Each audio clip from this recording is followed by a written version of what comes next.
Jamie held the jersey like it might disappear if she squeezed too hard. It was lighter than she expected. Softer, too.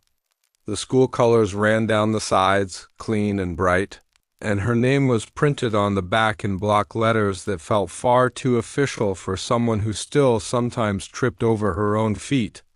She hadn't meant to stare when the coach handed it to her, but she couldn't help it. She was on the team. The top team. She sat on the edge of her bed, jersey folded carefully in her lap, and let the moment settle.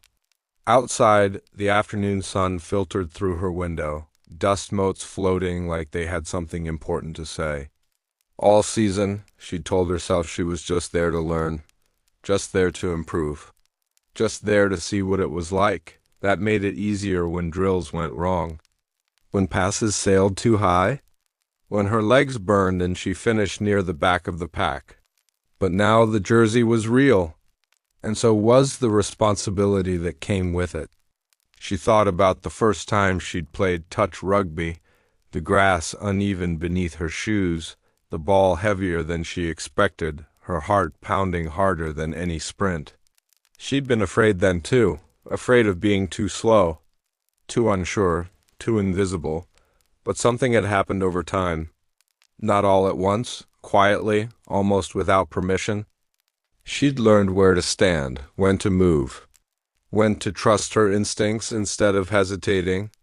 She'd learned that speed wasn't everything, that awareness mattered. That effort had a way of being noticed, even when you didn't ask it to be. Jamie stood and pulled the jersey over her head, smoothing it down, then turned toward the mirror. She looked different, not older, not tougher, just more certain. Training that evening felt sharper.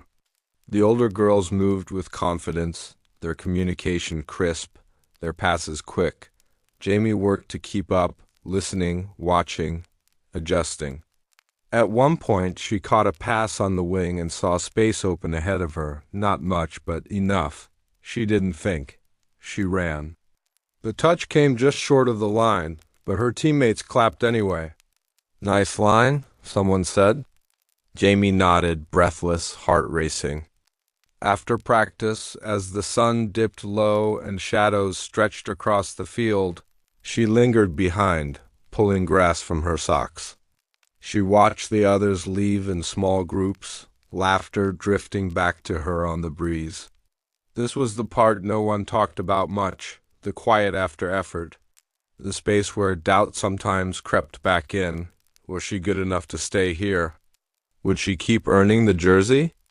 She folded it carefully and placed it in her bag, then slung it over her shoulder and started the walk home. The streetlights flickered on one by one. Somewhere, someone was cooking dinner. Life continued, ordinary and unchanged.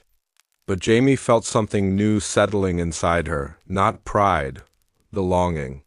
She knew there would be tough games ahead, mistakes, nerves, moments when she felt like she didn't quite fit, but she also knew this. She hadn't been chosen by accident. She reached her front gate and paused, looking up at the sky, now deepening into evening. Tomorrow she'd train again. And the next day, and the day after that. For the first time, the path ahead felt challenging, but steady. She smiled, opened the gate, and stepped inside. The jersey waited in her bag. And so did everything that came next.